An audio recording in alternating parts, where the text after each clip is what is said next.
Sí. Buenas tardes, bienvenidos. Vamos a hacer la presentación de un libro entrañable para mí. No tiene otro calificativo de momento, pero sí que quiero que valoren ustedes la presencia en este acto de dos personas, de dos personalidades del mundo de la cultura español. Posiblemente quien mejor conozca la obra de don Aniceto Marinas es doña Leticia Azcue Brea, con la que tantas veces me he encontrado sin conocerla en el tránsito de la creación del libro. Doña Leticia me aparecía por todas partes. Es la gran estudiosa no solo de Marinas, sino de la escultura española, y su puesto en el Museo del Prado lo acredita como directora del área de escultura. El Museo del Prado es de pintura y escultura, y doña Leticia es la responsable de la escultura. Hablar de ella en el mundo profesional es citar una primera espada. Ya saben ustedes que las mujeres también torean, y por eso digo una primera espada. Pero en el mundo del arte, sus trabajos de investigación, sus obras, sus catálogos son enormemente esclarecedores. Yo por eso quiero agradecer la presencia de doña Leticia. Ella lo sabe muy bien, cómo la admiro, y le voy a ceder la palabra para que sea quien nos introduzca ya en el tema que nos ocupa esta tarde aquí. Muchas gracias a todos por haber venido. Bueno, buenas tardes. Gracias, Antonio, por tus palabras. Bueno, pues la verdad es que cuando hace unos días Antonio me entregó el libro, me dijo algo que, bueno, me dejó sorprendida. Me dijo, esto lo he escrito, como tú bien sabes, durante muchos años, pero no está escrito para nosotros los estudiosos, que es como él nos llama. No está escrito para los estudiosos, está escrito para la gente. Sobre todo porque lo que quiero transmitir, él me decía, es la emoción, el espíritu de las esculturas. Pero no es así, Antonio, no es así. La verdad es que los historiadores del arte, por supuesto, que estamos muy interesados en conocer la vida y la personalidad de un escultor, porque además es la manera de entender, es una parte esencial para entender los valores de su propia obra y su propia trayectoria. La verdad es que estamos ante un libro muy especial. No se trata de un catálogo razonado, ni de una biografía oficial del escultor.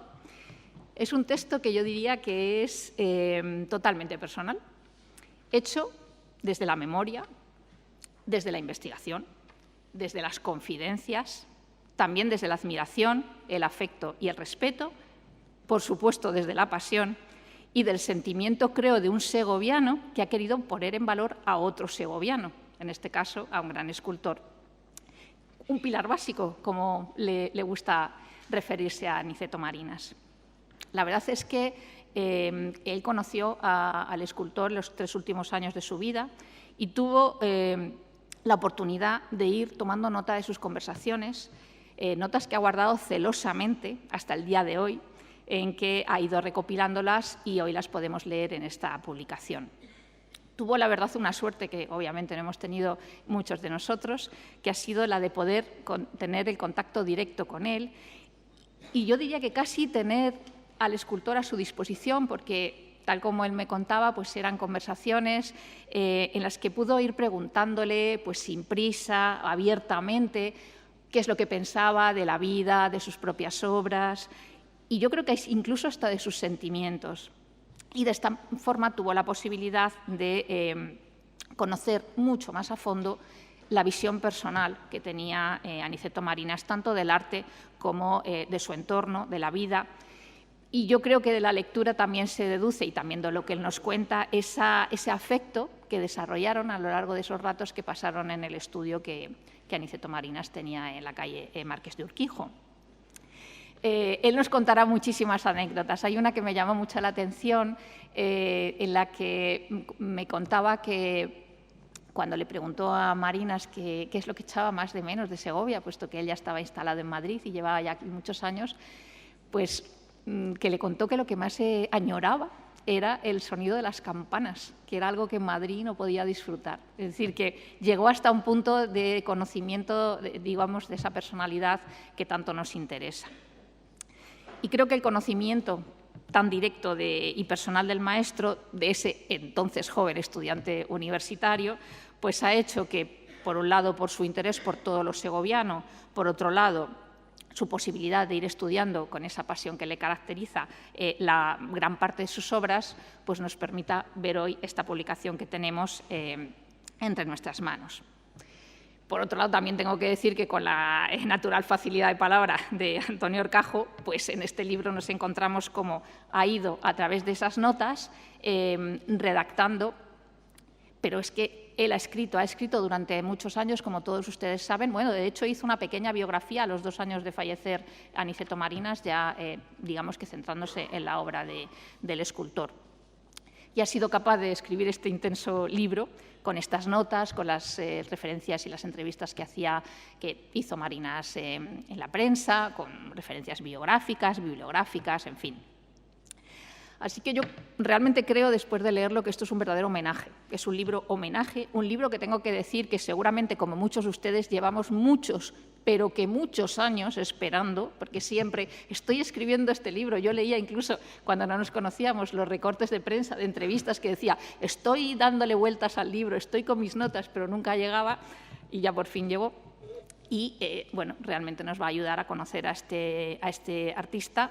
Yo diría que desde lo más hondo de su personalidad y, lógicamente, a través de ello, a través de una buena parte de su obra, diría que es uno de los escultores españoles más importantes, diría que injustamente olvidado y diría que necesita ser difundida su obra mucho más. Y, evidentemente, aquí tenemos un puntal.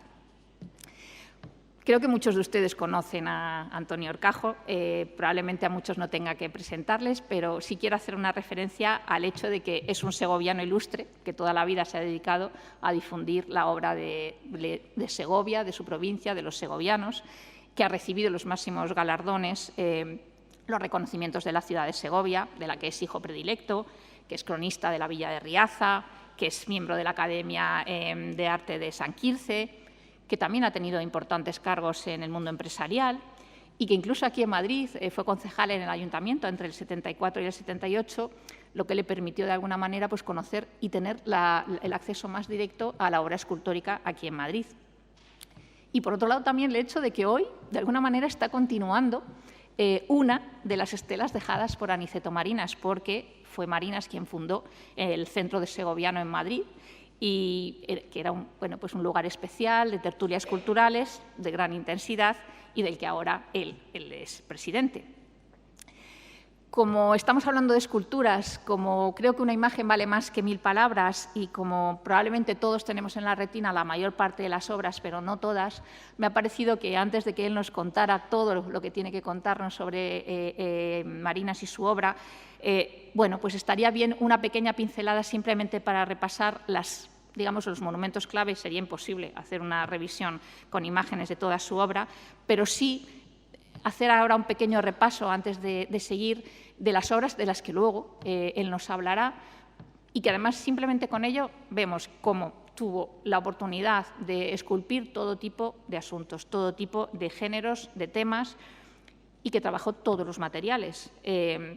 Evidentemente, como se ha centrado en el libro, el bronce, ese bronce vibrante, el mármol, ese mármol noble cargado de sugerencias y también la madera más narrativa, más espiritual, materiales a través de los que Antonio Horcajo ha sistematizado este valioso libro. Así que vamos a hacer un pequeño paseo rápido por esas imágenes antes de seguir adelante en la presentación.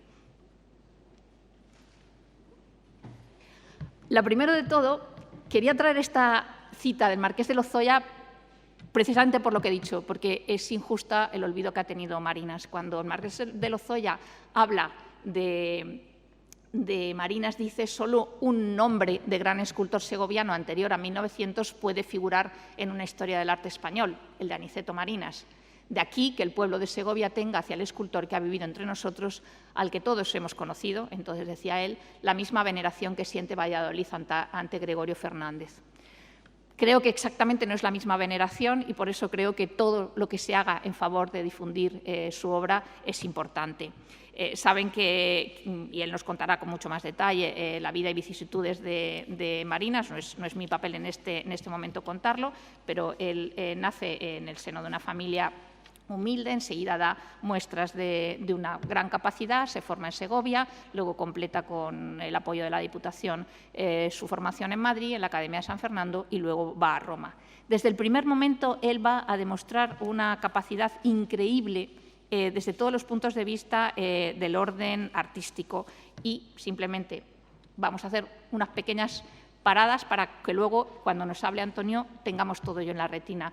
Fíjense que cuando está vinculado todavía a Roma, está haciendo ya grandes proyectos compositivos de una gran complejidad, y además está ya teniendo un reconocimiento que será nacional, como esta obra que fue primera medalla de la Exposición Nacional de 1892, aunque luego se inauguró mucho tiempo después, y luego además tendría también reconocimientos internacionales en Múnich, en otras ciudades. Como todos los grandes escultores del cambio de siglo, participó en los certámenes donde, digamos, era la manera de ser reconocido y de presentar la obra de gran formato. Enseguida, el estudio del movimiento, la expresión, la intensidad es algo que vamos a ver en todas las obras de Marinas.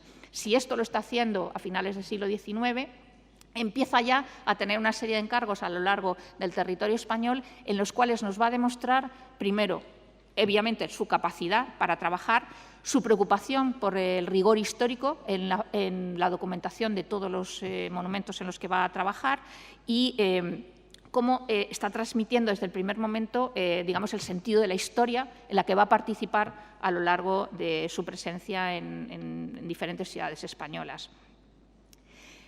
Como siempre dice Antonio y como decimos todos, y yo personalmente que trabajo en el Prado, tenemos a Marinas, es uno de los más fotografiados, y qué poca gente que fotografía la escultura de Velázquez sabe que es obra de él.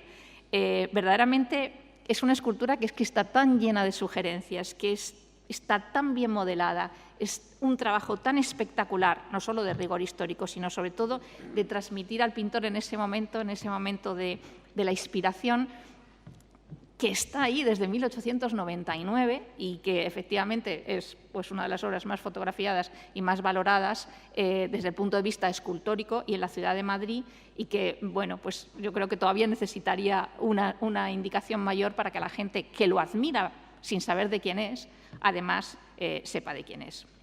Esta posición es una posición clave en el museo. Obviamente hoy no utilizamos la puerta central porque los accesos son laterales, pero piensen que se llama la Puerta de Velázquez, y la Puerta de Velázquez le da el nombre por la escultura que tenemos aquí. Él, a lo largo de su producción, hará, obviamente, ya digo, no puedo detener en un gran número de obras, pero hay algunas que son clave en su producción, como el monumento a Guzmán el Bueno, inaugurado en 1900. En ese sentido, y como luego nos comentará el doctor Navascués, su relación con los arquitectos es muy intensa, casi todos los monumentos tienen un pedestal en el que trabaja un arquitecto. A veces tiene desajustes también con la manera en que el público o ciertos comitentes entienden su obra. En este caso, por ejemplo, en el monumento a Guzmán el Bueno, pues hubo quien no entendió la actitud y planteó por qué Marinas había representado a Guzmán el Bueno con la cabeza baja, era una manera en que él entendía la expresión. Sin embargo, hay quien no entendió la posición en la que él había diseñado este monumento. En Madrid, entre las obras que tenemos en conmemoración de Alfonso XIII, que es quien inaugura la mayor parte de los monumentos en 1902 en Madrid, está esta estatua de Eloy Gonzalo, el héroe del Cascorro, de Cuba, en el cual nos está demostrando además las claves de toda su obra, del realismo, en este caso ese gesto decidido, esa seguridad, esa gran expresividad emocional que va a utilizar siempre prácticamente en toda su obra. en el Retiro, en ese gran monumento dedicado a la memoria de Alfonso XII, en el que participa lo más granado de la escultura española, está él, por supuesto, en esta representación de la libertad, de ese grupo escultórico del porvenir guiado por la libertad y apoyado en el trabajo en la educación, en el que vemos ya ese dominio compositivo, ese control absoluto del estudio anatómico y cómo es un personaje esencial, tanto por el tema como por su propia obra, dentro del conjunto pues, probablemente más importante de, de los monumentos de ese momento. En este rápido recorrido hay otra obra espectacular, que es el monumento a Daoiz y Velarde en la explanada del Alcázar, que no solamente por la composición, no solamente por el estudio, no solamente por su propia manera de trabajar y de entender la escultura, tiene un valor escultórico de por sí, sino en otro aspecto que él también, que Antonio nos explicará y que siempre le ha llamado muchísimo la atención, que es la parte decorativa. Digamos que en todo el cerramiento, en toda la decoración que fuerza y completa la visión del conjunto, hay elementos decorativos en los que él trabajó de una manera muy elaborada, con un gusto exquisito y que además, como casi todo, tiene que ver también con un momento en el que los grandes escultores están trabajando de una manera completa. En este caso, con respecto a las artes decorativas, si recordamos, por ejemplo, como Mariano Benlliure ya lo había hecho en el Puente de María Cristina en 1905, estamos ya trabajando, digamos, todos están en esta línea en los que los grandes entienden las artes decorativas con mucho más interés y con muchísima más intensidad y, sobre todo, con muchísima más creatividad. En esos encargos que va recibiendo a lo largo del tiempo tiene grandes composiciones complejas y otras mucho más sencillas, mucho más, digamos, estables, pero que responden al espíritu del encargo que ha tenido. Es verdad que muchas de ellas han cambiado de ubicación. Esta en este momento está delante de la Catedral Nueva, no fue su posición original en Salamanca, pero bueno, nos está demostrando ya bueno, pues esa manera que tiene de modelar tan fácil y tan elegante. Obviamente, el más complejo, el más increíble, el que más tiempo le llevó fue el Monumento a las Cortes en Cádiz, que es, bueno, pues un monumento espectacular que tiene más de 100 figuras, tiene retratos históricos, es una galería con un planteamiento que fue esencialmente didáctico y que lo que mostró fueron esas facultades excepcionales que tuvo Marinas para esculpir y cómo ese trabajo concienzudo de un detallismo increíble y de una creatividad en cada uno de los temas en los que estudiaba siempre la antigüedad, se inspiraba y tomaba modelos, pero luego los reelaboraba, llega también a culminar con una figura que a Antonio sé que le gusta especialmente, que es la diosa Íbera, y que verdaderamente es, bueno, pues que es la representación del país en este juego de piedras combinadas, que es verdad, es un símbolo de modernidad en la manera de entenderlo, que es algo que hará otros escultores, Vittorio Macho lo hará después, también el hecho de combinar los materiales, y que realmente, bueno, pues es el gran complejo escultórico bueno, pues que dejó huella para siempre en Cádiz.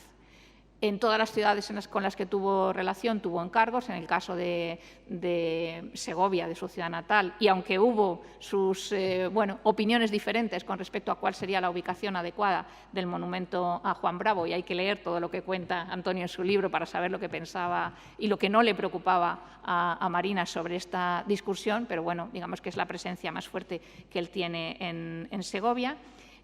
Obviamente, y puesto que en esa trayectoria recibe en el año 1926 la Medalla de Honor de la Exposición Nacional, razón por la cual esa obra pasa al entonces Museo de Arte Moderno y hoy Museo del Prado, y que, bueno, pues que entra dentro de lo que también se está haciendo en ese momento. Grandes escultores están trabajando en ese realismo, podríamos llamar social, en bueno, pues cómo transmitir el sufrimiento humano, en ese artista enamorado de su oficio que está demostrando cómo estudia la vida y cómo la transmite. Para nosotros ha sido un orgullo que el Prado haya podido llegar a un acuerdo con la Junta de Castilla y León para depositar esta obra en el Museo de Segovia y que esté expuesta, aunque haya llegado unos meses más tarde. Nuestra idea era que hubiera llegado el año pasado, casi llega, que coincidía con el 150 aniversario, ha llegado, que es lo importante, y allí la pueden valorar. Hay muchas claves en esa escultura.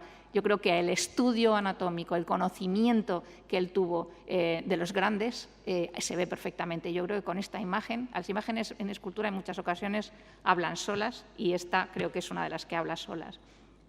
Y bueno, quiero terminar con el monumento, obviamente, al Sagrado Corazón, que fue uno de los grandes encargos en el que trabajó con muchísima intensidad, con muchísimo empeño, que inauguró el rey, que, como saben, fue uno de los mayores disgustos que tuvo porque fue volado en la guerra civil, de manera que el daño fue tan grande que hubo que empezar prácticamente de cero y, de hecho, solo Marinas pudo volver a recomponer la escultura y fue otro escultor, Fernando Cruz Solís, quien, siguiendo su modelo, terminó los grupos laterales. Pero bueno, esa intensidad espiritual que le había puesto, ese desfallecimiento con el que trabajó, está presente allí.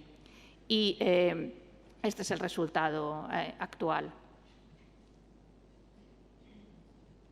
Y finalmente, dentro de esa parte que él dedica a la madera más espiritual, pues las tallas, las que él donó a la parroquia de San Millán, bueno, pues que tienen una espiritualidad, es madera, es cedro policromado y es una intensidad espiritual tan grande que verdaderamente él realmente concentró lo mejor que tenía en estas tallas, como también de su prácticamente último año. Tenemos aquí en Madrid, en la Iglesia del Corazón de María, ahí en la calle Ferraz, la talla en el centro del altar y en el lateral el grupo de la Piedad. Tengo que decir que bueno, ese libro nos da muchas claves de muchas cosas. Obviamente, él también trabajó en lo que iba a ver podíamos ver en su tumba, en la que podemos ver en el cementerio de la Almudena, y esa relación que tuvo con la ciudad de Madrid fue muy intensa. Obviamente era el segoviano, pero aunque ya su taller no se conserva, tenemos la referencia de dónde tuvo su taller en la calle Marqués de Urquijo. Y cuando él fallece, él había tenido una amistad muy intensa con muchos artistas. Desde luego, creo que uno de los más importantes fue con Mariano Benlliure. Y saben que ambos se retrataron mutuamente. Esta es una foto de la Fundación Mariano Benlliure, es una foto del año 43, los dos están trabajando. Cuando fallece Marinas, uno de los proyectos en los que Antonio intervino con mucha intensidad y consiguió fue que a partir del retrato que le había hecho Benlliure se le hiciera un monumento en Segovia, y ese es el monumento que se inaugura en el año 59 a partir del busto que había modelado Benlliure y que podemos disfrutar.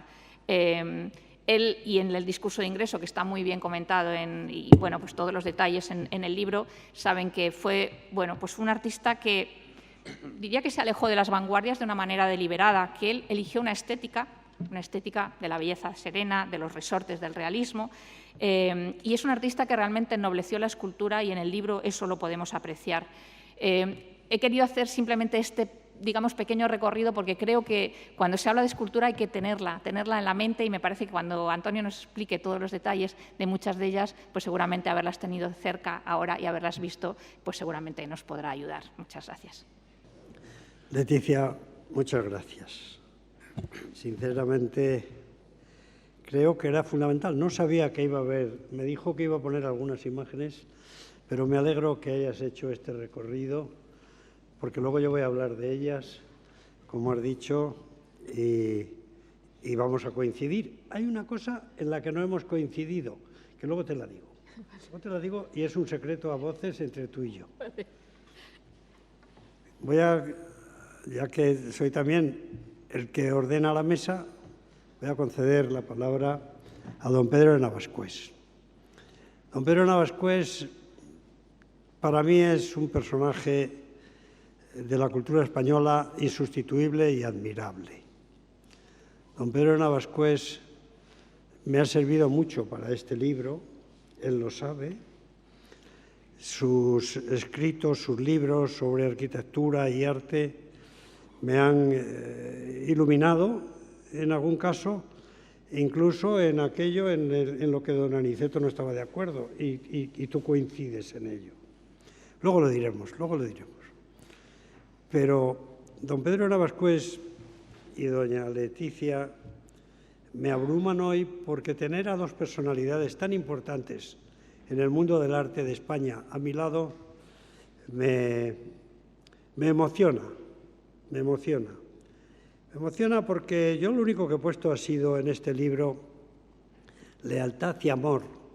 Y tener tanta sabiduría aquí a mi lado, tanto criterio de valoración de lo que estamos viendo hoy, de don Aniceto Marinas y de toda una generación de escultores que ha dicho doña Leticia que no deben ser olvidados y que son la grandeza escultórica de España y, por supuesto, de Madrid. Por supuesto, de Madrid. Estoy hablando de don Aniceto Marinas, de Mariano Benlliure, de Belver, de Querol. En fin, Madrid sin ellos sería otra cosa. Y don Pedro, que me dice, Antonio, yo no voy a decir nada. Estoy seguro, estén ustedes muy atentos, porque lo que diga él es sabiduría. Muchas gracias por acompañarme, Pedro. Muchas gracias. Gracias a ti, Antonio.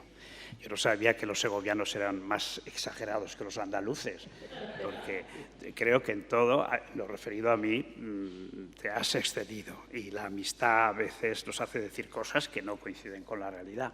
Pero de todas maneras, muchísimas gracias por esta presentación que has hecho, tan amable y tan generosa. Yo efectivamente, y sobre todo después de oír a Leticia Azcue hablar sobre nuestro escultor, sobre Aniceto Marinas, pues ya casi no tengo nada que decir. Aunque me gustaría decir muchas cosas, porque claro, el traer aquí las imágenes suscitan cosas o ideas, en fin, que gustaría a uno traerlas, pero no tenemos un tiempo determinado y no lo debemos sobrepasar. De cualquier forma, esto pone de manifiesto que una escultura, un escultor, como es el caso de Aniceto Marinas, con una producción como la que hemos tenido la ocasión ahora de ver muy rápidamente, suscita muchísimo interés, al menos en el ámbito de los estudiosos, vamos a decirlo así, que todos somos estudiosos. No te apartes porque tú eres el especialista esta tarde aquí y por mucho tiempo, porque será difícil, en fin, que algo supere esa vivencia que tú has tenido y perdón que te llamo de tú delante de todo el mundo, esa vivencia que tú has tenido y has experimentado, que eso habitualmente no lo experimentan ni los especialistas, ni los estudiosos, ni nadie, más que el que de verdad ha dedicado tiempo en su vida para atender a una persona, en fin, que era de más edad que tú, más conocido que tú en ese momento y que efectivamente tuvo la suerte a su vez de encontrarte, porque si no, me temo que gran parte de las cosas que se dicen en el libro, de los documentos que se aportan en el libro, de todo lo que rodea la actividad de este gran escultor, se habrían perdido para siempre. Me temo que es lo que sucede con muchísimas gentes, pero no ya con un escultor del siglo XVII, no, al revés. A veces sabemos más de un escultor, sabemos más de Berruguete que de Aniceto Marinas, ¿no? De manera que, en ese sentido, desde el mundo del estudio, de la escultura, pues, en fin, hay que ya empezar a decir muchas gracias, Antonio. Que te dirijas a mí para que yo tenga la suerte de participar esta tarde aquí, pues supone una delicadeza por tu parte que yo no merezco, porque tú me dices y me citas como si yo hubiera dicho algo. Yo solo me limité a escribir lo que me parecía, los datos que yo tenía en relación con una obra, y yo creo que tú de eso has hecho un mundo. El libro que presentamos aquí esta tarde es un libro que tiene un título, para empezar, muy particular, porque claro, dice: grita el bronce, habla la piedra, reza la madera. Aniceto Marinas, vida y obra del escultor. Pero en estos estas tres alusiones a la madera, bueno, o antes a la piedra, al bronce y a la madera, pues bueno, yo creo que ya está articulado de una forma poco habitual, dirías, hombre, por los materiales. Pero es que da la casualidad de que a cada material obedece o sigue un tipo de escultura y un tipo de sentimiento, incluso casi diría que unos años, que unas circunstancias. De manera que esa clasificación material, pues a mí me ha gustado verla, incluso adelanto que me gusta más, y perdona que a lo mejor no es no coincide con tu parecer o con el de Leticia. Me gusta más la piedra y el bronce que la madera al final, ¿no? A mí personalmente. Y veo ahí al gran escultor, en fin, que fue sin duda Aniceto Marinas, que además parece que es un hombre de hace muchísimo tiempo, y es un hombre de ayer, es un hombre de ayer. Y tengo que decir tengo que mencionarlo porque prologa el libro, que de alguna forma, no voy a decir que estoy sustituyendo porque sería por mi parte un acto de soberbia, pero sí que quien debería estar esta tarde aquí con nosotros sería Julio López Hernández, un gran escultor que ha tenido también la amabilidad de prologar el libro de Antonio Horcajo. Libro que, por cierto, creo que siendo una monografía sobre Aniceto Marinas, hay que incardinarlo en una relación de obras sobre segovianos, vamos a decir así, ilustres, o más que ilustres, porque en este papelito que les han dado la entrada tiene una vuelta que no está mal leérsela, porque habla, y no lo voy a repetir, de don Antonio Horcajo Matesanz. Y entre otras cosas dice, como escritor ha realizado las biografías de segovianos ilustres, y menciona allí la de Andrés Laguna a la vista de su discurso de Europa, la monografía sobre el Marqués de Lozoya, la de Aniceto Marinas ahora, aquí, pero también Segovia viva y Marcelo, un hombre bueno.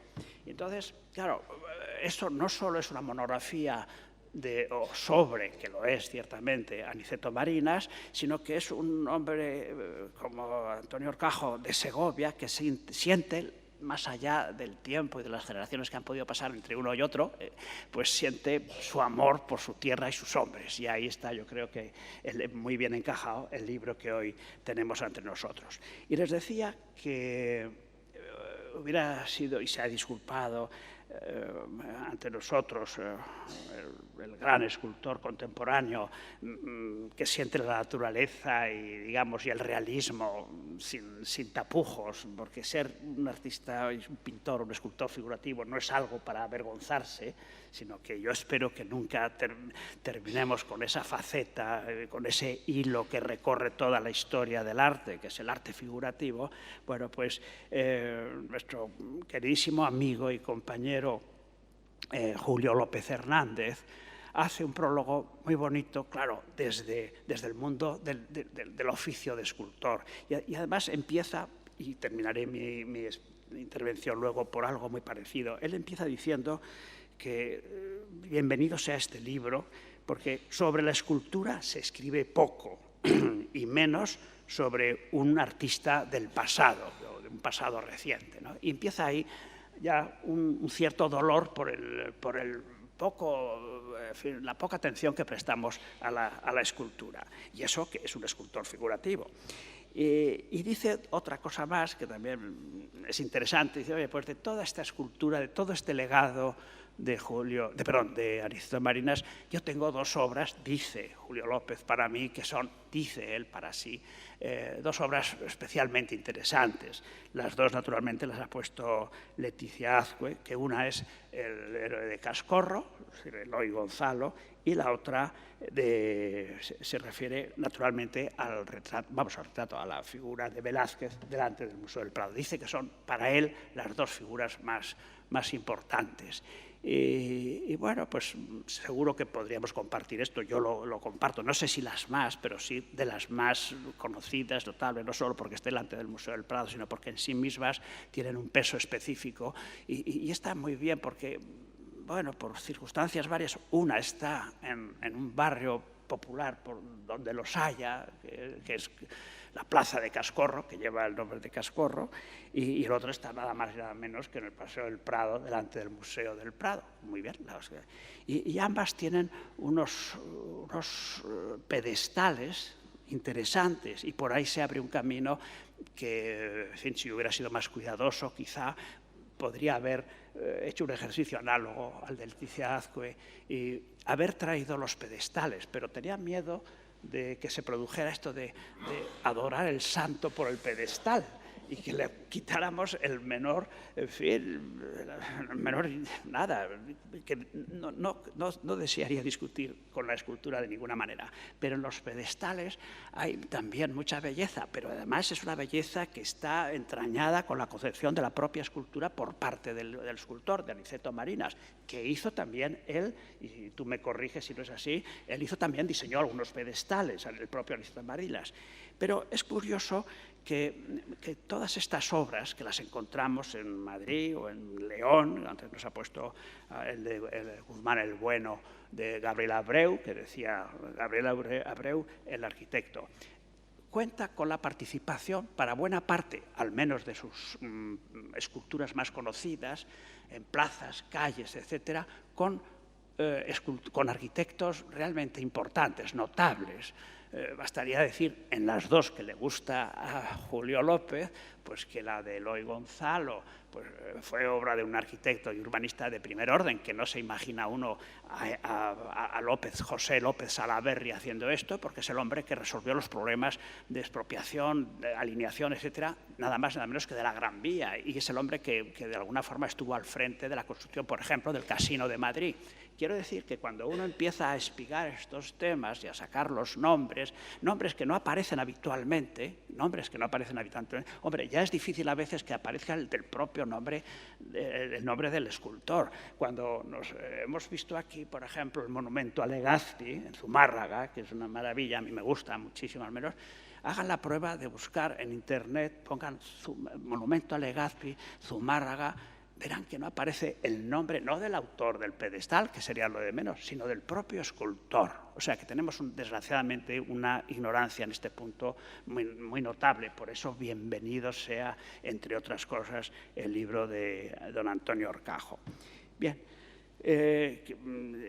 por no separarme, porque sería interminable la relación, bueno, interminable no, pero muy larga, la relación de arquitectos que trabajaron con Aniceto Marinas. Y al decir que trabajaron con Aniceto Marinas, yo entiendo que Aniceto Marinas le debió decir, por ejemplo, a don Vicente Lampérez, cuando hace y diseña el pedestal, magnífico, magnífico, pero no quiero magnificarlo tanto que nos haga olvidar que es el pedestal de una obra de nuestro escultor hoy, de Aniceto Marinas, pues yo entiendo que cuando estuvieran los dos, el escultor y el arquitecto, Aniceto Marinas le diría, no, más alto, no que tenga esa base que se va a llevar el interés. Es decir, tenían que trabajar, diríamos, en equipo, en grupo de trabajo. Y quiero pensar que no fue así, quizá, que si Lampérez prefería una piedra más rosácea o más blanquecina, le dirían, no, que esto va en detrimento de la sombra. Es decir, que no son piezas que pudiera uno, en fin, como tales pedestales, ir a una tienda o a un almacén de pedestales, dígame, ese, otro, no, porque no son redondos, son rectangulares, es decir, hay mucho. Y ahora, cuando hemos visto de cerca, por ejemplo, en una de las imágenes, el pedestal mismo de Velázquez, que es de don Vicente Lampérez. Don Vicente Lampérez es un historiador de la arquitectura española. Hombre, con decir que no es muy grande o muy larga su obra construida, pero en cambio sí muy larga y muy profunda y muy extensa, y fue un hombre de una influencia en su momento verdaderamente importante, de este hombre que estaba casado con doña Blanca de los Ríos, entre otras cosas, por ejemplo. Es decir, que él no fue nunca académico de Bellas Artes, él fue académico de la Real Academia de la Historia, porque su papel, su peso, su herencia más importante se encaja en el mundo de la historia de la arquitectura, que es una forma de decir la historia de la sociedad, de la historia con mayúscula. Bueno, el hecho es que ese pedestal, este hombre que había restaurado la catedral de Burgos, que hace la fachada de la catedral de Cuenca en un estilo neogótico, este hombre que ha escrito sobre la arquitectura civil y sobre la arquitectura cristiana española, etcétera, etcétera, pues cuando hace este pedestal, y es una cosa que siempre me ha llamado la atención, opta por, digamos, un modernismo vienés, por lo que se llama la secesión vienesa, y es un pedestal de una sobriedad, casi uno diría que egipcia, cortada en unos planos interesantísimos. Y hay un detalle que es el de una estrella de 5 puntas. Estrella de 5 puntas que siempre me ha llamado la atención, porque la estrella de 5 puntas aparece en el Salón del Ateneo de Madrid, aparece en el frente de la Estación del Norte de aquí de Madrid, de Príncipe Pío, aparece en algunas sepulturas, y que siempre, a lo mejor alguno de ustedes me dicen, pero qué ignorante es este hombre que nos está hablando, eso quiere decir no sé qué. Bueno, si quiere y sabe qué quiere decir no sé qué, que por favor no deje de decírmelo, porque le he buscado la razón de ser y entiendo que, y por eso lo de los pedestales no es tan poca cosa, entiendo que es un signo que alude al progreso. No me lo expliquen, no me digan por qué ni cómo. Allí donde hay ferrocarriles, allí donde hay, no sé, el salón de actos del Ateneo es donde de alguna manera se curte la modernidad de la cultura española, en el pensamiento español, filosófico, etc. Bueno, pues eso aparece en el pedestal. Quiero decir que el pedestal parece que es una cosa que no dice nada y dice mucho. Y en unos casos las figuras de este hombre de Vicente Marinas están sobre el pedestal, otras veces se distribuye, es bellísimo el pedestal de los héroes de Daoiz y Velarde en la explanada de la Alcázar de Segovia, porque resulta que la escultura parece que se desprende. Allí está lo que aparece sobre el pedestal, pero luego sigue el pedestal y abajo vuelve a surgir los relieves dispuestos de una forma, en fin, verdaderamente extraordinaria. Bueno, y en ese aspecto creo que él pues trabajó con toda una serie de arquitectos, llegando a un acuerdo muy interesante, incluso en el ámbito funerario. Por ejemplo, él hace un ángel sobre el sepulcro del marqués de Casarriera en el cementerio de San Isidro, que es casi, a mi juicio, tiene una cierta desproporción respecto a la arquitectura, que es de Pascual Herraiz y Silo. Bueno, en fin, quiero decir que hay un tema también apasionante y que se desprende de la lectura de este libro. Quiero decir que lo mejor que cabe decir de un libro, de un estudio, es que de allá se puede seguir muchas de las pistas que despierta. Yo no me había fijado tanto en los pedestales, la culpa es de don Antonio Horcajo, que me los ha hecho ver. Bien, y así podría decir más cosas, pero yo que vengo de la Academia de Bellas Artes de San Fernando. Bueno, no es que ahora vengo de casa, pero quiero decir que pertenezco a este mundo al que ha hecho alusión Antonio, pues sí que querría decir que desde la Academia, o cuando se hace una reflexión sobre la Academia, no digamos sobre un hombre que fue 3 años director de la Real Academia de Bellas Artes de San Fernando, es curioso cómo la vida cierra determinados ciclos de un modo tan especial y tan... ¿Por qué digo esto? Porque, claro, una beca a la Diputación de Segovia le permitió venir a Madrid.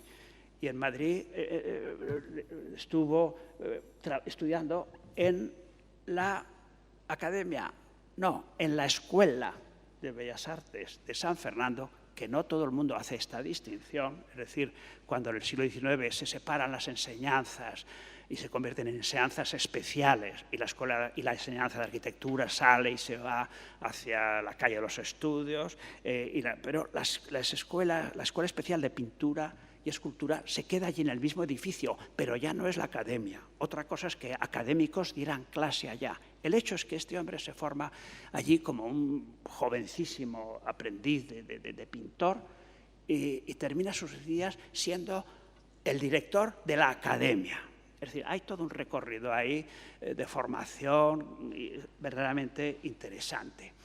Y en la academia, por cierto, coincidió con muchos hombres de a los que le habían hecho los pedestales, y más que pedestales, porque, por ejemplo, en las Cortes de Cádiz es de don Modesto López Otero, que, por cierto, fue luego el director de la Academia también, y Modesto López Otero, cuando lo hizo, era un estudiante de arquitectura, no había terminado la carrera, no tenía todavía el título.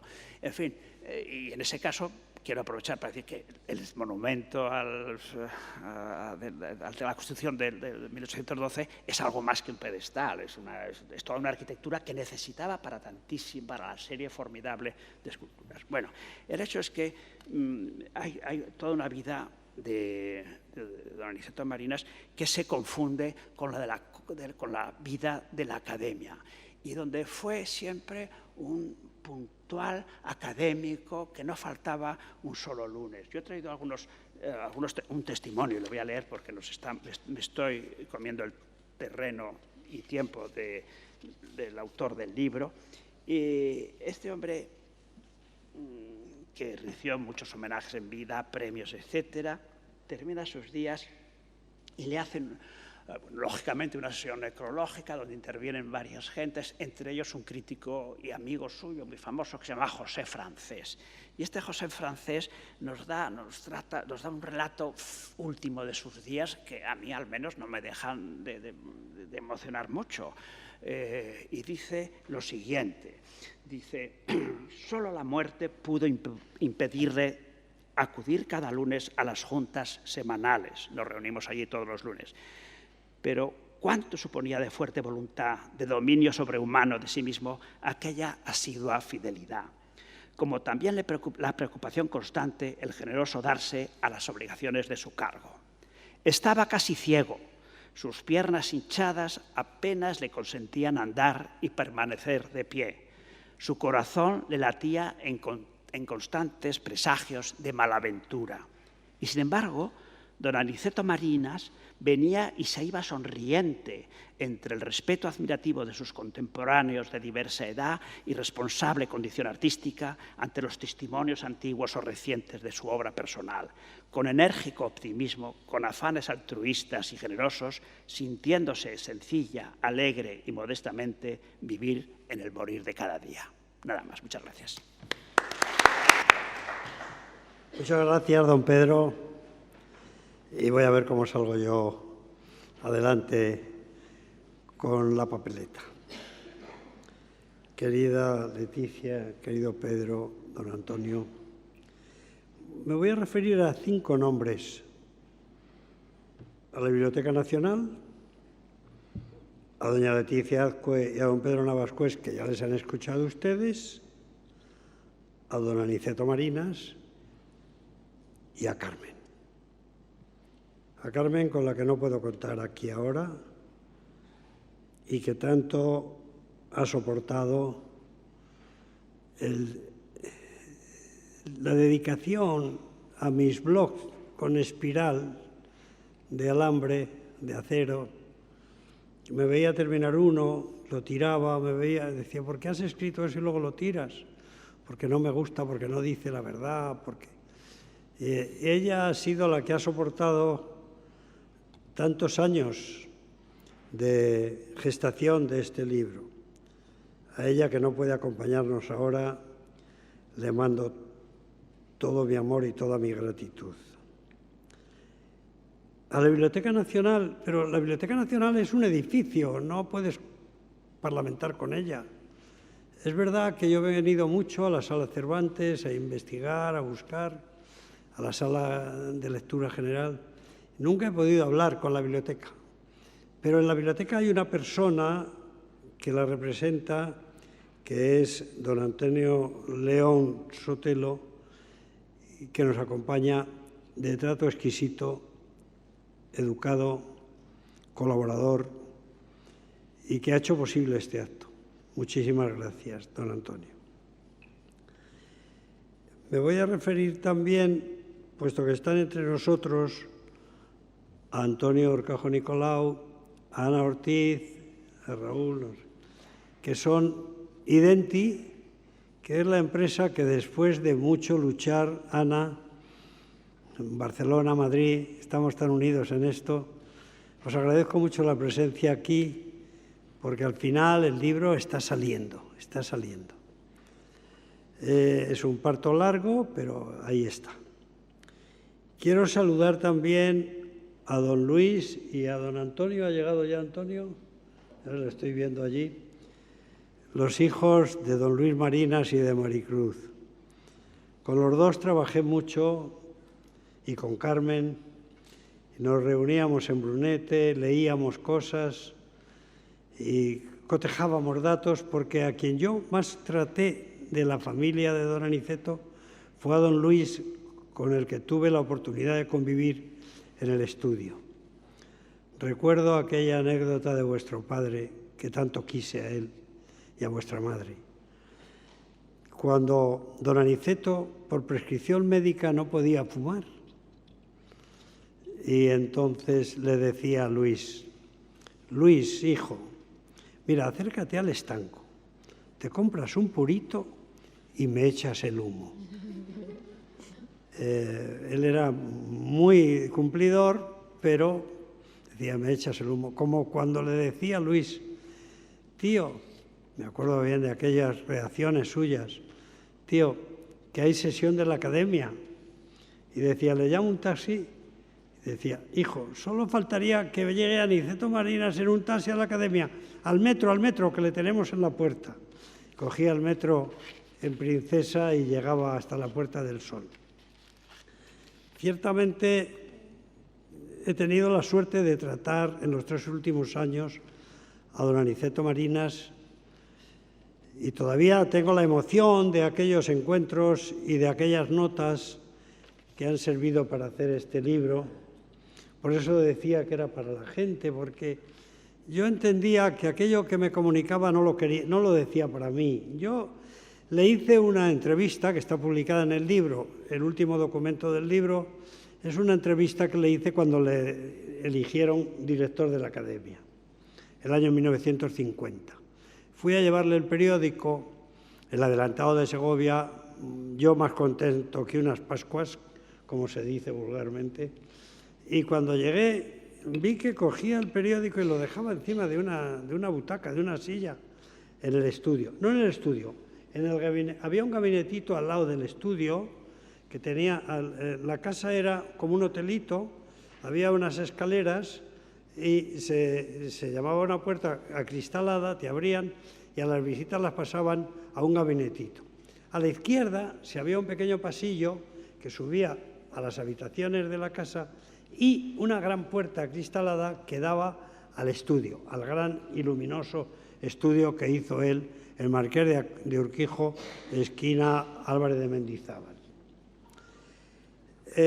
Cuando yo vi que no le prestaba atención al articulito, porque no era más que una entrevista muy suave, yo era un chaval, dije, uy, no le va a gustar. Todo lo que me dijo es, tú tienes tiempo de venir por aquí y charlamos. Porque se encontraba muy solo. El año 32 había muerto doña Valentina, no tuvo hijos, tuvo algunos sobrinos que le quisieron todos mucho, tanto los Marinas como los Ambrosios, que digo yo, los Timón, que dicen por ahí, los de Villanueva de la Vera. Y la verdad es que pues él era muy afectuoso, gran cristiano, hombre irreprochable en todo, pero tocado del dedo de Dios para esculpir, desde niño, además. No me voy a detener porque no quiero alargar, porque entre otras cosas la biblioteca tiene sus horarios y hay que cumplirlos, como en la mili.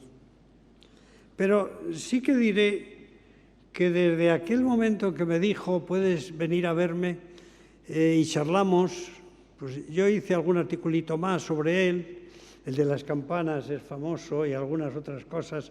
Siempre que he podido le traté de llevar su aliento a sus paisanos y él se encontraba feliz con eso.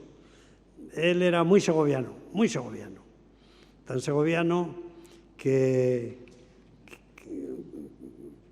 quería tanto a su gente que cuando tuvo el disgusto del monumento a Juan Bravo, que ha citado doña Leticia, tuvo el disgusto de que unos jóvenes iconoclastas, entre los cuales estaba el Marqués de Lozoya, porque era un jovencito entonces, pues ignorantes de la verdad, se metieron mucho con él, se publicó un panfleto, le llamaban escultor de tartas de merengue y cosas de esas. A lo mejor no les faltaba razón, pero en todo caso esa ofensa no venía a cuento.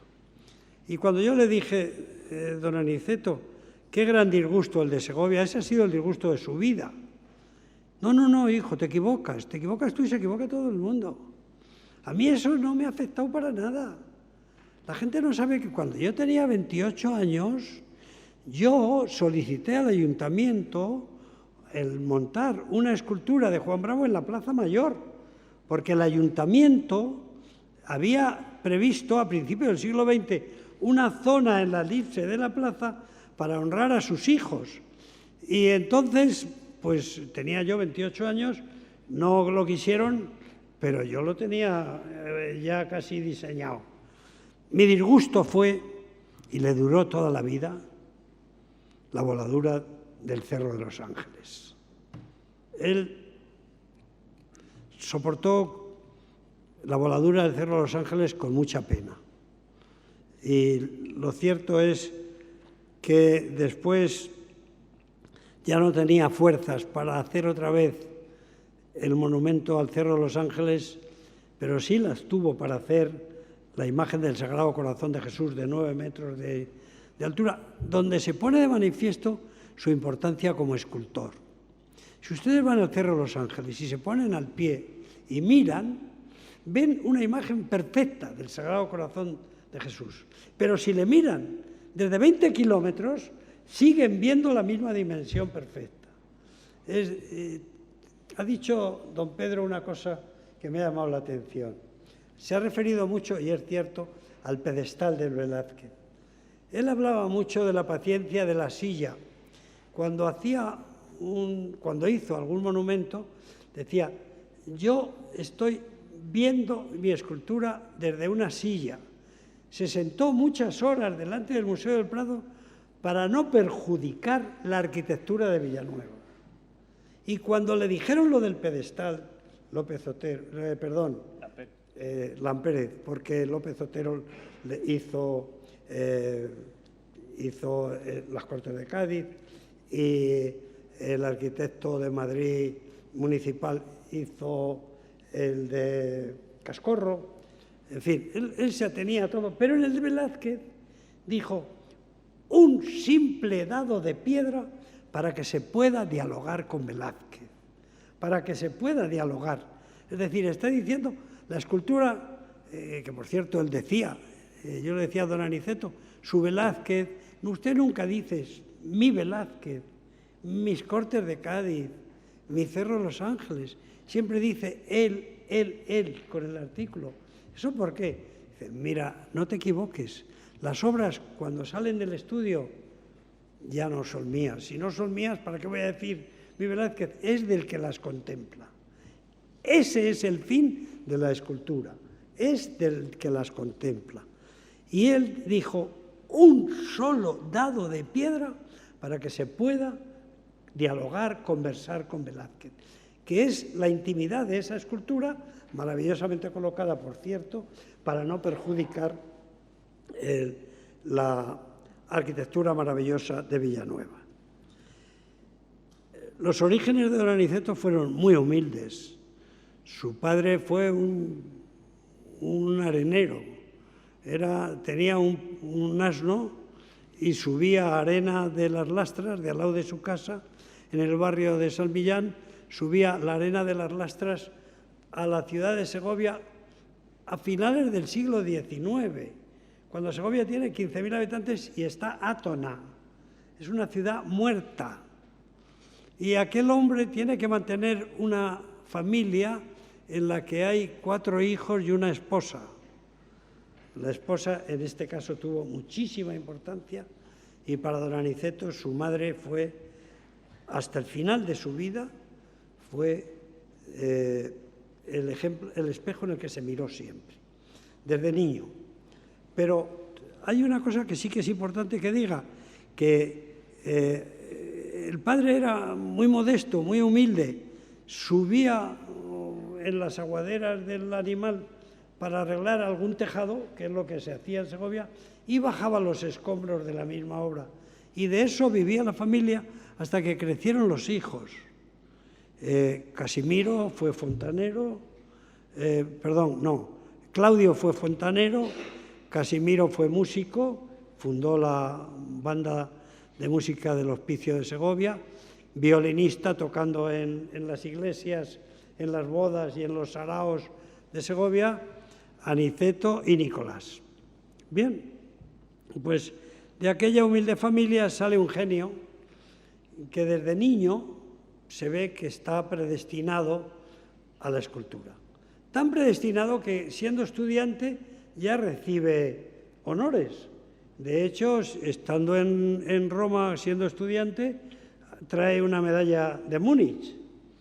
Y la que manda, y a la que se ha citado doña Leticia, del pueblo de Madrid en el 2 de mayo, que la manda al Estado y el Estado la deposita en el Museo del Prado, de donde es sacada para inaugurarla luego en Escayola, en la glorieta de San Bernardo, donde debía volver, según un proyecto de don Joaquín Roldán.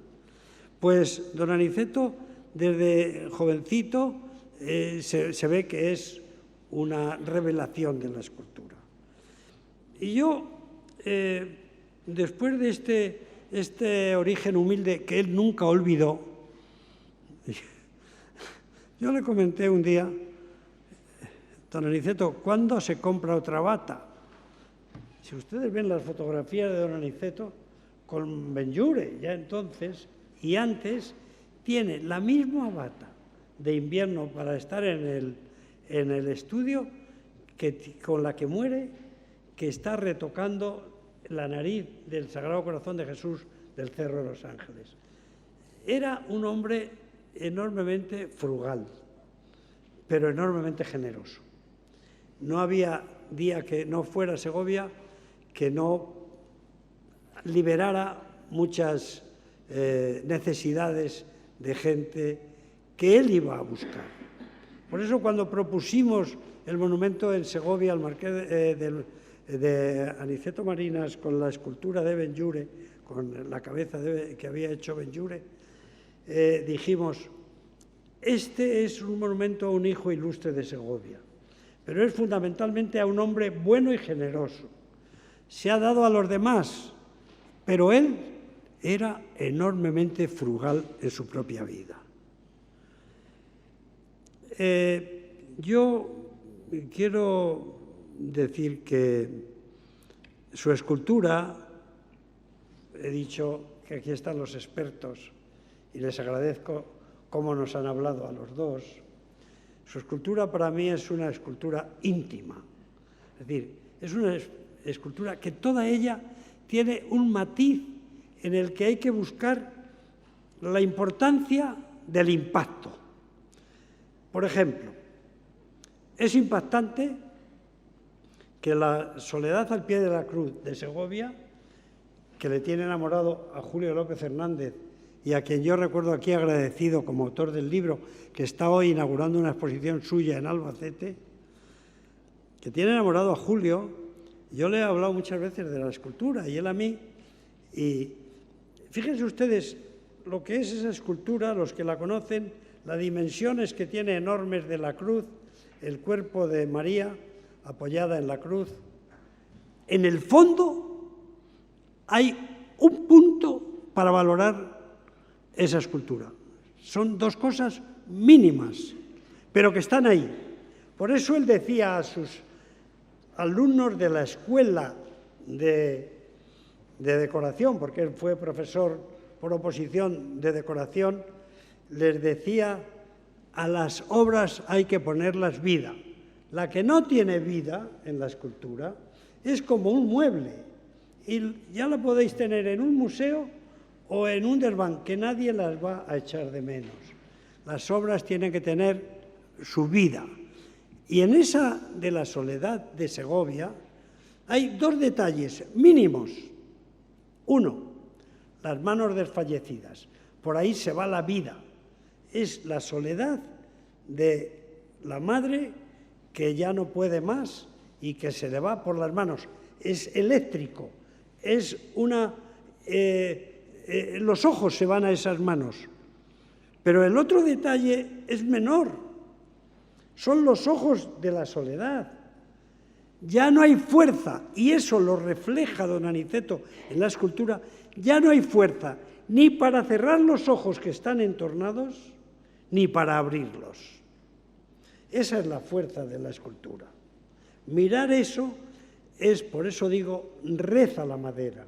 El que mira esa imagen, y yo no quiero llamar esculturas a las imágenes en madera, porque son imágenes como era la imaginería castellana que ha dicho también, y ha citado Leticia, de Gregorio Fernández, en palabras del Marqués de Lozoya, en Aniceto Marinas es la vida de la escultura, surge por todas partes.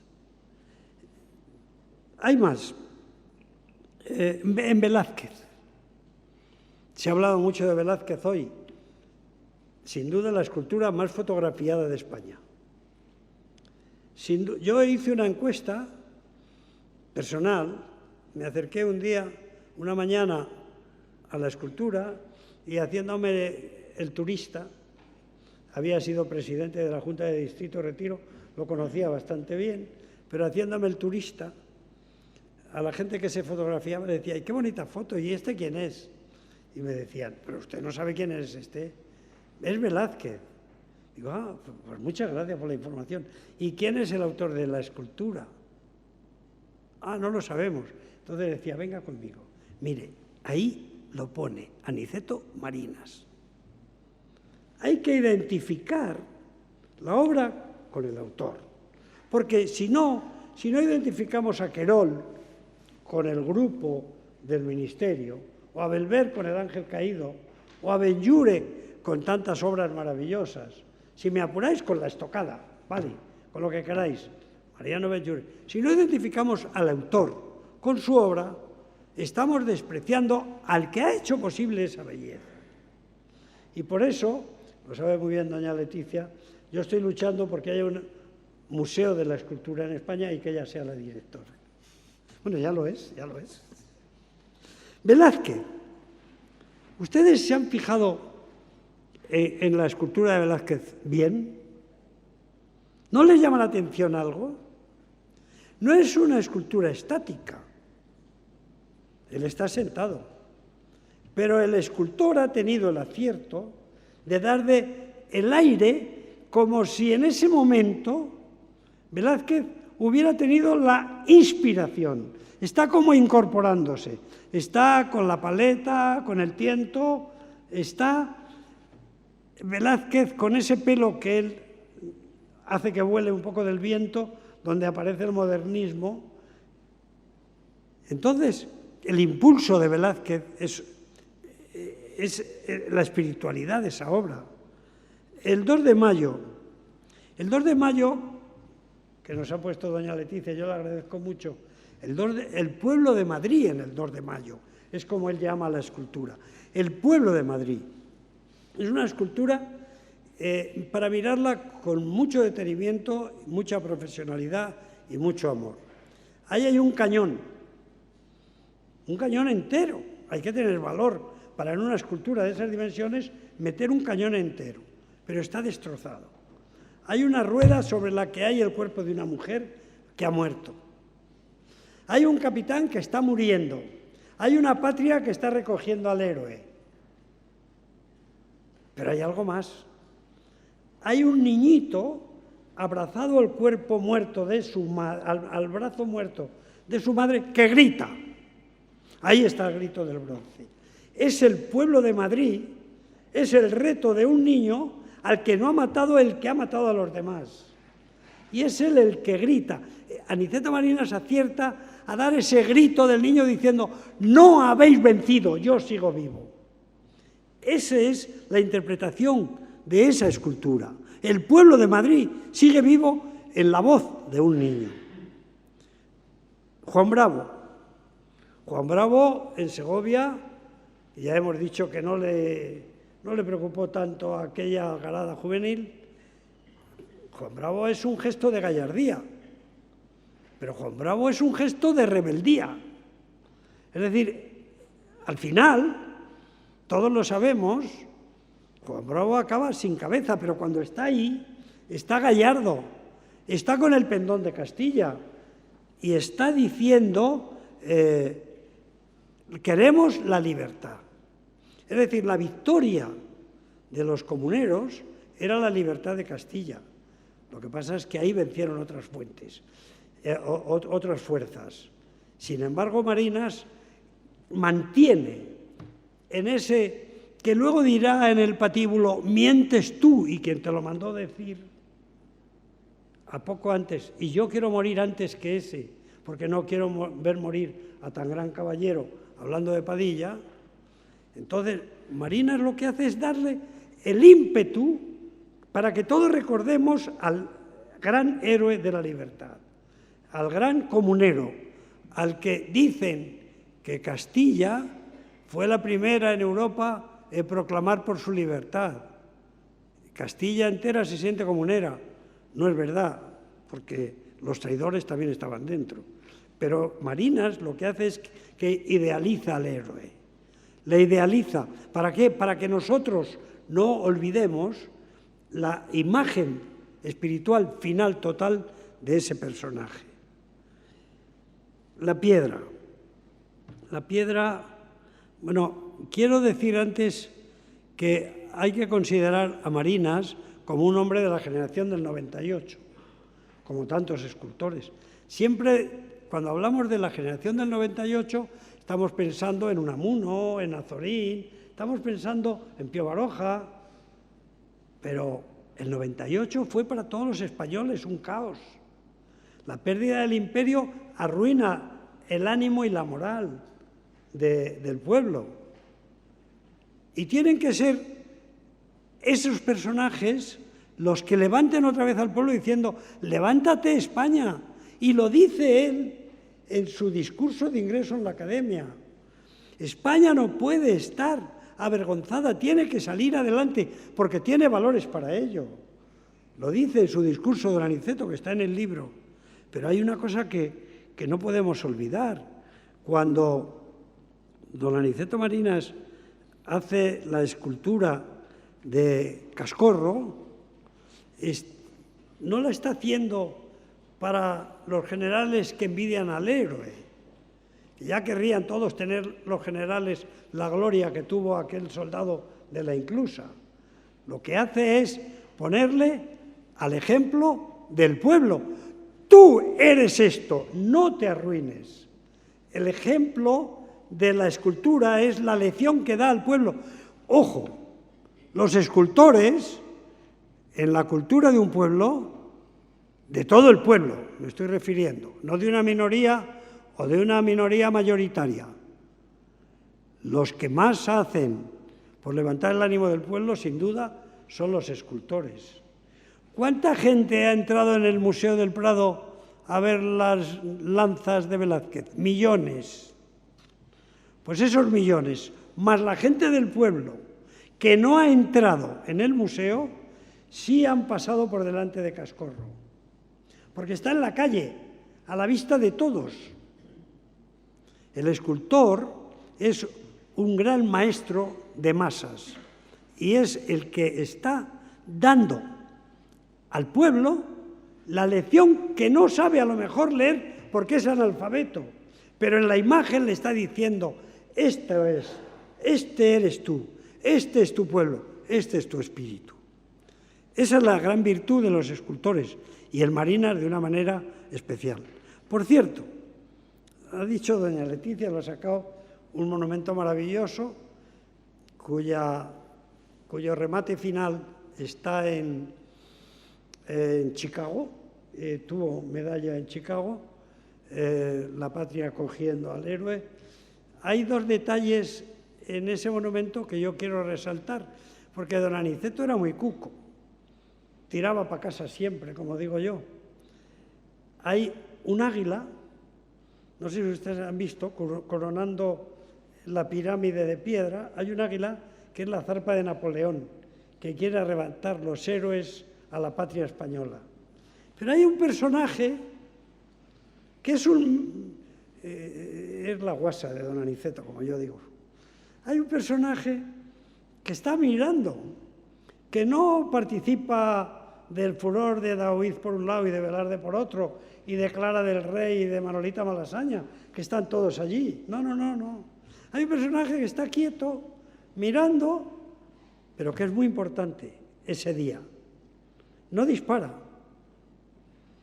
Es un artillero, pero de oficinas. Por ahí hay un general de artillería a quien yo tengo enorme afecto, Y querido Juan Vic, cuya foto nos diste y está en el libro del monumento de David y Velarde en Segovia, ahí está Almira. Almira era un segoviano de oficinas. Pero ¿saben ustedes lo que hizo Almira? Está mirando, está como retrasado, como diciendo, esto no va conmigo. Lo mío viene después, cuando acabéis todos empiezo yo. Y Almira fue el que reunió los cadáveres de Daoíz y Velarde en la cripta de la iglesia de San Martín, los envolvió en una lona a los dos para que no fueran profanados por los franceses. Y gracias a Almira, que está en esa escultura, sin haber tirado un tiro, pero haciendo un gran servicio a España para que no fueran nuestros héroes, además, profanados por aquellos que están en la zarpa del águila, maravillosamente expresado. En la piedra querría resaltar algún detalle. En el Cerro de los Ángeles había, en el inicio, en el monumento que hace don Aniceto íntegro, que por cierto se esculpe todo en el solar de enfrente de su casa, en la calle Marqués de Urquijo, igual que se hace la mayoría de la obra de las Cortes de Cádiz. Había un solar enfrente, en Marqués de Urquijo, entonces toda esa zona de Madrid se estaba construyendo y ahí, cuando él ya ha hecho el estudio, es donde los canteros están devastando la piedra, como muy bien saben nuestros acompañantes, magníficos amigos y grandes profesores. Pues en el Cerro de los Ángeles, que él hace por primera vez, hay una gran pirámide que culmina en el Sagrado Corazón de Jesús. Y hay dos radiales. Uno es la iglesia triunfante, muy, muy serena. Ahí están santos de la iglesia.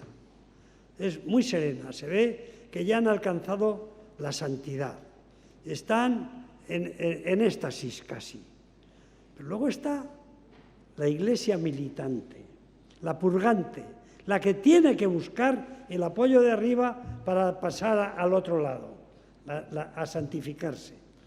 Y en ese grupo hay algo genial.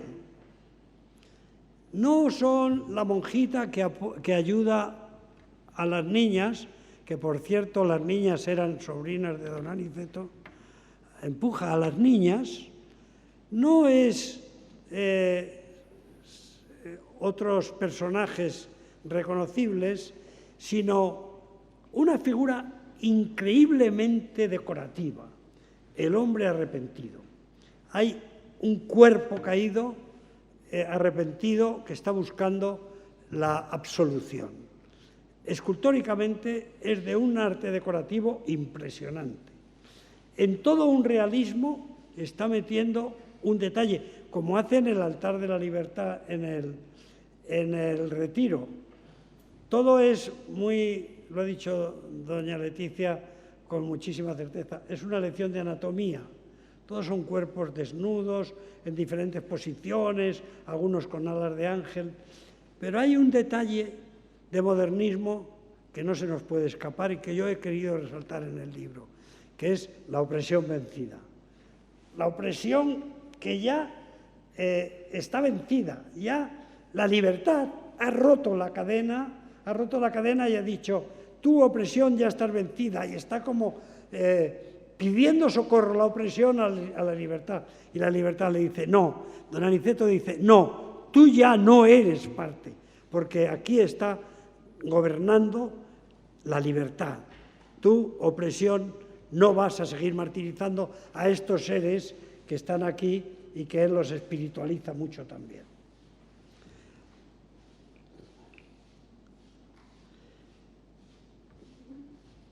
Voy a hablar finalmente, bueno, me gustaría hablar de Salamanca, de Enrique María Repullés, muy amigo de don Aniceto, a quien conoce nada más llegar de Roma, porque el obispo de Salamanca, el padre Cámara, le llama para que haga San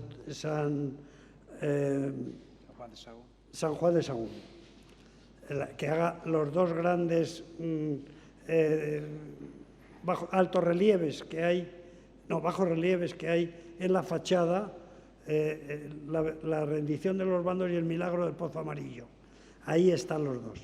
Y Repullés en ese momento está haciendo también Alba de Tormes, y ahí nace. Después hay un obispo cámara en Salamanca, en la puerta de la catedral, y el pedestal es de Repullés. Y viene ahora un poco la alusión a don Pedro. Yo podría hacer muchas alusiones a don Pedro. Somos de la misma promoción de la Academia de San Quirce. Ya quedamos dos de los tres, pero bueno. Entonces, lo que sí que es cierto es que don Aniceto, una de las cosas más bonitas que me dijo, que yo le dije, ¿cuál es el monumento que haría finalmente? Y me dijo, Dios misericordioso, transmitiendo a los hombres la esperanza. Qué difícil tiene que ser eso, pero él lo tenía aquí, ¿eh? Pero es que además había escrito antes una cosa muy similar en un homenaje que le dieron en Segovia. Había escrito algo sobre el segovianismo representado en una escultura. Y él me dice al final, me gustaría hacer Dios misericordioso comunicando a los hombres la esperanza. Pues don Aniceto hubo un monumento que no quiso hacer nunca, pero lo hizo. Y don Pedro se refiere en su libro, en uno de sus libros, a ese monumento. Ustedes habrán oído hablar del atentado regio el día de la boda de los Reyes en la calle Mayor. Y unas damas de Madrid pues se dirigieron a don Enrique María Repullés y Vargas y le dijeron, hombre, don Enrique, a ver si hacemos el monumento de recuerdo a las víctimas de la bomba de la calle Mayor. Y Repullés se apoyó, bueno, estuvo rogándole a don Aniceto, mira, que tenemos que hacer esto, que es que tengo muchas presiones, que yo no lo veo, decía don Aniceto, que yo no veo ese monumento, que no lo veo. Y Repullés, mira, que tenemos que hacer esto, hombre, hazlo por mí. Bueno, si tú quieres. Al final diseña Repullés ese monumento, que describe muy bien en su libro Arquitectos Españoles de Madrileños, don Pedro. Es una columna en la que hay dos figuras de bronce, un ángel y arriba la Virgen del Amor o del Consuelo, no sé qué es. Entonces, don Pedro dice en su libro, lo único que se salvó de aquel monumento fueron las esculturas de marinas, porque con motivo de la guerra, pues aquel monumento se voló por algún bombardeo y fue una alegría para don Aniceto saber que aquello que se había hecho mal, pues se había borrado del mapa. Ahora hay un Collao Varela recordando allí en un monolito. Bueno. Entonces, termino con el monumento a las Cortes de Cádiz. Él me confesó siempre que el monumento a las Cortes de Cádiz había sido una obra titánica, para un solo hombre titánica, lo ha dicho doña Leticia. Y aquella obra, para un hombre tan menudo, se buscó buenos colaboradores, uno de ellos Florentino Trapero, segoviano, escultor también, y se hizo toda en el solar de enfrente de su casa. Luego se llevó a Cádiz. Él añoraba mucho, estuvo mucho tiempo en Cádiz montando él.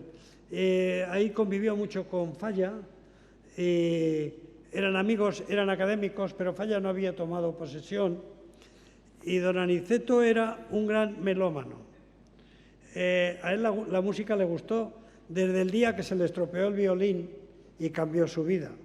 Porque ya saben ustedes que cuando siendo del coro de los canónigos de Segovia tiene que dejar el coro porque le cambia la voz y ya los canónigos dicen, este niño es un canónigo más, así que niño, no te damos la peseta semanal, que él la llevaba a casa. Entonces se compra un violín a plazos, a pagar a un amigo de su hermano, y está viendo una exposición de sus propios barros que por cierto están en el Ayuntamiento de Segovia expuestos, y está con el violín así, se da para atrás, se tropieza, cae encima del violín y se escacharra el violín.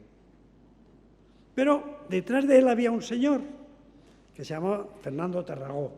Y don Fernando Tarragó era el jefe, había venido de Barcelona al Alcázar de Segovia a reponer en la reconstrucción del Alcázar todo que gracias a un director de la Escuela de Bellas Artes y académico de San Fernando había recogido en un libro maravillosamente milagroso. Se está reconstruyendo el Alcázar y le dice a don Aniceto, que era un chaval, dice, pásate por el Alcázar que vas a tener trabajo. Ahí empieza el oficio. Y empieza a hacer yesos, y esta es la habilidad que don Fernando Tarragó se dirige a la Diputación Provincial de Segovia, obtiene una beca y es cuando ya se inicia su trayectoria en Madrid, en la Escuela de Bellas Artes, y después en Roma. Ya de Roma viene prácticamente consagrado. De Roma le salen muchos trabajos. Estás como 7 meses en Segovia con un estudio en la canonjía, pero ya viene a Madrid y ya no deja de trabajar. Me voy a referir ya por final a las Cortes de Cádiz, porque doña Leticia ha citado algo que a mí me gusta mucho, me emociona, que es, yo digo, la diosa Íbera. Es una escultura de arte decorativo que rompe con todo lo demás, porque todo lo demás es piedra caliza, tanto los diputados de las Cortes de Cádiz jurando la Constitución del 1812, como el pueblo aceptando la Constitución, las dos grandes figuras ecuestres de los lados, la guerra y la paz. Y hay un detalle, que mucha gente se preguntaba por qué había ocurrido eso. El trono está vacío. La Constitución de las Cortes de Cádiz la concibe Aniceto Marinas como la obra del pueblo, no de la monarquía. Es la obra del pueblo. Son los diputados españoles, algunos llegan tarde a Cádiz, y los que han venido de América, como Messía Lequerica, por ejemplo, que por cierto, en el Museo de Cádiz hay una medalla maravillosa de don Aniceto sobre Messía Lequerica, maravillosa. Y este trono vacío es un simbolismo, pero luego hay una cosa que es muy importante. Por detrás, si uno va detrás, se da cuenta que la monarquía no está ausente. En la base de la columna, donde los tenantes arriba están teniendo la Constitución, por la parte de atrás está Isabel la Católica. Él no olvida que a la monarquía de España nace prácticamente cuando Isabel la Católica es coronada reina de Castilla en Segovia. Y hace una cosa muy interesante también. No solo pone la figura de Isabel la Católica, que está allí, ausente pero muy reconocible, muy reconocible. Hace el gran Hércules. La figura de Hércules, ¿por qué? Porque identifica a Hércules como el fundador de Cádiz. Y entonces une el pueblo español, la corona, y hay que fijarse en el tiempo en que lo hace, en el que se hace la Constitución. El pueblo está así con el rey Fernando VII, que ha huido a Francia, no lo olvidemos. Y entonces todavía no ha vuelto. Y en el monumento aparece y se aprueba en su momento, porque claro, las Cortes de Cádiz se aprueban enseguida, pero el monumento también muy deprisa, para que se pueda hacer en un plazo. Luego tardó mucho los problemas de presupuesto. Ya. En fin, y yo podría estar diciéndoles muchas cosas. Termino con una anécdota. He dicho que doña Leticia y yo teníamos una diferencia. La primera vez que yo me tropecé con el nombre de doña Leticia en una publicación fue en un catálogo de obras de escultura de la Real Academia de Historia de San Fernando, de Arte de San Fernando. Y allí aparece una definición perfecta. La lactancia. Es el niño, la niña, porque era niña. Yo la traté, y doña Leticia también, una mujer encantadora. La niña que está mamando de la cabra, doña Leticia la llama la lactancia, correctamente. Pero en el estudio, como había un cierto humor en el taller, don Aniceto, don Luis y yo, por lo menos que recuerde, a la lactancia le llamábamos, como se llama en Segovia, la mamona. Muchas gracias.